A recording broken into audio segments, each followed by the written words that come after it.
Ce que j'ai le plus entendu dans ma vie, c'est: «Tu n'y arriveras pas». Je t'explique un peu, pourquoi et comment j'ai fait pour surmonter ça. Donc, tu n'y arriveras pas parce que tu es dyslexique et parce que tu es hyperactif. On me dit TDAH, tout ça, peut-être que je le suis, hein, on ne sait pas.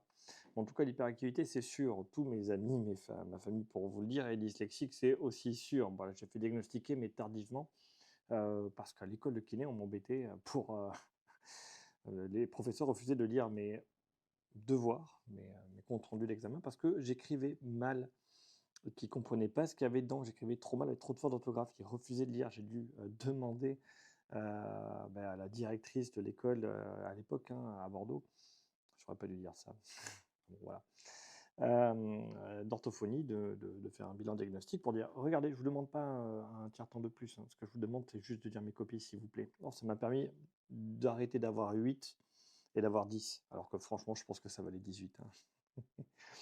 Bon, j'ai même perdu le fil ah oui, tu vas échouer toute ta vie. Toute ta vie, j'ai entendu ça, tout le temps, dès l'école, dès tout petit et c'était assez difficile. Ce qui fait que, je n'ai jamais, écouté ce que les autres disaient, que j'ai toujours essayé de persévérer. Je pense que c'est grâce à la dyslexie. L'hyperactivité certes, mais de la dyslexie en fait. C'est que la dyslexie, tu es obligé d'échouer et tu es obligé de réessayer, de réitérer sans cesse et donc l'échec et la réitération fait partie de tes habitudes de vie. Tu n'y arriveras pas. Tu veux lire, tu n'y arrives pas, tu recommences. Tu veux écrire, tu n'y arrives pas, tu recommences et ainsi de suite. Il n'y a pas de fin à ça.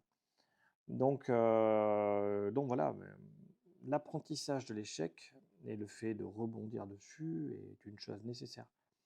Et quelque part, je dis merci à ma dyslexie, ça m'a permis on entend beaucoup d'hyperactifs ou TDAH, qui abandonnent, ou qui ne persévèrent pas et sur le coup, ils se mettent dans des situations difficiles au niveau social, ou professionnel. Ben moi, je pense que je dois beaucoup à ça et l'idée, c'est, après c'est des théories assez cognitives, assez simples. C'est, le fait qu'apprendre par l'erreur, c'est quelque chose de normal et de ne pas être culpabilisant. Ouais, un gamin, il échoue, tu «Oui, c'est pas grave, viens, on recommence». Ça passe par là.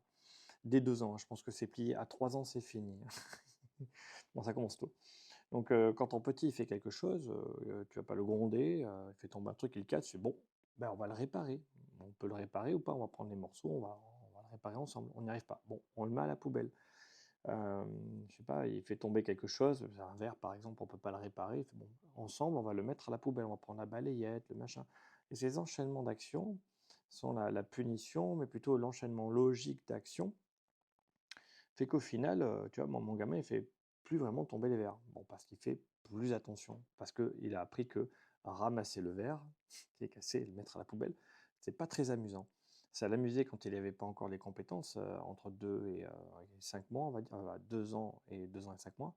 Mais passé 2 ans et 5 mois, les compétences manuelles de ramasser, de mettre à la poubelle, il avait tout compris parfaitement et ça l'ennuyait au plus haut point et comme ça l'ennuyait au plus haut point, mon gamin est aussi hyperactif évidemment, et l'autre qui dort là, juste étant hyperactif moi aussi, hein, je ne peux pas m'empêcher de faire des trucs, tu vois? Mon petit gamin est là, je fais des caresses, je te le montrerai pas, hein, mais tu vois, il est ici, il est collé à papa, il est bien, mais papa, il peut filmer ses vidéos et parler de ses réflexions sur l'hyperactivité parce que ça va bientôt venir. Le grand va bientôt rentrer à l'école et il aura sûrement les mêmes problèmes que moi. Mais je sais pas s'il sera dyslexique, mais en tout cas, l'hyperactivité, c'est déjà très clair. Donc on va essayer de pallier un peu à ça. Donc voilà, l'éducation positive, accompagne-le, ne le gronde pas, l'erreur, c'est normal, c'est pas grave et c'est comme ça pourquoi tu vas échouer en fait? Non, tu t'es juste trompé, on recommence.